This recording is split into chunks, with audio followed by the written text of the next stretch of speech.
Amy gave an incredible speech down there, in fairness. Boom, there we go. Come up and say a few words. Amy is a good friend of ours from the Cannabis Activist Alliance. She suffers with endometriosis. Cannabis is the herb that helps, and I love for the Guardian as well. Thanks, Joe. Hey everyone. So I started suffering with symptoms when I was 8 years old.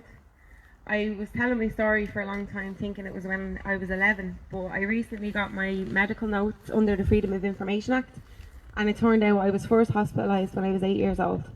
So this went on my entire teens. I'd suffered tremendously with menstrual cramps, as Martin mentioned earlier, but it was much more than that. It was nappies every night, it was plastic sheets, it was bleeding through school uniforms, it was teachers snapping at me to stay at home till my period passed because I was wasting everyone's time.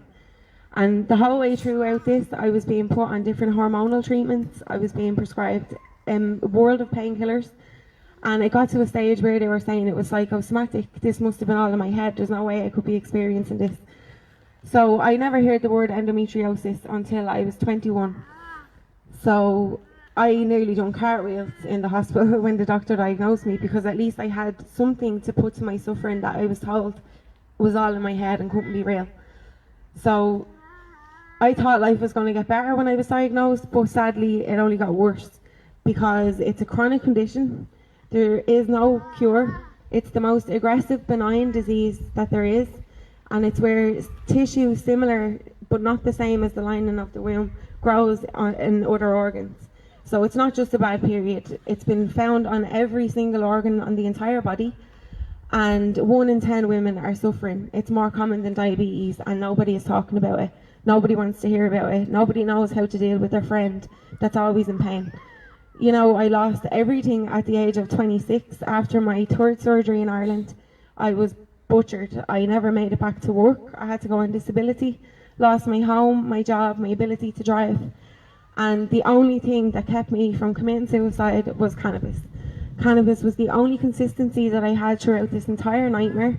And since I've done so much more research, and there's now clinical trials taking place in Barcelona for endometriosis patients because of a study which revealed in mice with endometrial lesions, the ones that were given THC reduced the size of the lesions and also reduced the anxiety associated with chronic pain.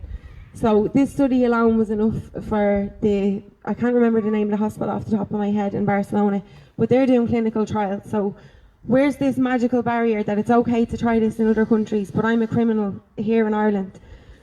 Like, this has given me my ability to drive. I care for my parents who are both in their 70s, who are both ill, and I worry that every time I drive them to a hospital appointment, I'm going to be stopped in a random checkpoint, tested for cannabis, and lose my license.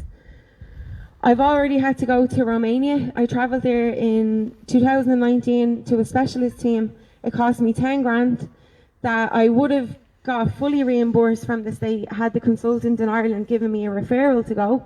But the team refused me that referral. They told me they're going to do the same thing in Romania that we've already done here, which was a complete lie, and I'm living proof of that now. And I also have the histology reports to prove otherwise. So their incompetence or inability to understand the level of pain that I was living in prevented me from getting the funding I needed to go to Romania. I depended on family and friends to donate, and thank God they did. There's been at least 50 women on Instagram that have been in touch with me in the last 2 years who have gone to Romania since and told me that they were thankful for me speaking out about my journey, because it gave them the courage to go for that 2nd or 3rd or 4th or 5th opinion, because the average diagnosis time is 7 to 10 years. That is 7 to 10 years of hell, not knowing what's going on with your body, and then more hell afterwards because they don't know how to treat it or what to do with it. Cannabis is the answer.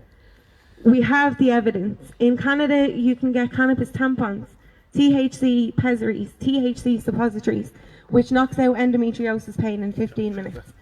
So there's no reason for me and 1 in 10 like me to be suffering the way we are. It's absolutely unnecessary, and I no longer want to be criminalised or demonised for using the one thing that's keeping me from using all the pharmaceuticals they've thrown at me over the years. 450 milligrams of Palexia daily they left me on for over 18 months. Now, I never took the amount that they prescribed me, and thank God I didn't, because I don't think I'd be still here today. There's been so many women with endometriosis that have had accidental overdoses.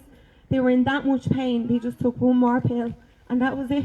26-year-old Amy Gannon over in the UK, her inquest was heard only a couple of months ago, and it was an accidental overdose because she was in that much pain with endo. It's completely unnecessary. Cannabis needs to be available, fully legalised, not as part of some restricted program. We need full legalisation, because what I need will never be available through an MCAP program. I need a dispensary, the same way other people choose to medicate with alcohol. I was addicted to alcohol for years. I used that to numb the pain for years. And I'd still go to work every day, but I'd still have 5 or 6 bottles every night. I haven't done that since I've come back from Romania, because I haven't needed to. But the chronic PTSD that comes with medical trauma, particularly for women with endo, is horrendous.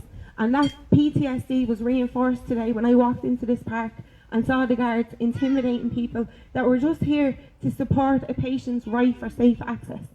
It really upset me. I had the shakes. Everyone was saying, "Calm down, Amy, have a joint." And I did, but it really upset me, and I really need to highlight the lack of resources. There was people passing by who engaged with us, asked us what we were doing, told us they've heard about cannabis and Joe Duffy, elderly women in full support of it. And one of them highlighted the fact that the guards are probably getting paid overtime to sit and watch us peacefully consume our cannabis. They're going to be a lot busier with the alcohol consumers down in Killarney Town tonight. So thanks very much anyway, everyone, for coming out, and I'm sorry for waffling on. Well said, Amy. Great stuff. So again, it was an incredible speech there delivered by Endo with Amy. That's our tag there over on Instagram if you want to go and look her up. But like, incredibly powerful words. It makes me want to have a bowl.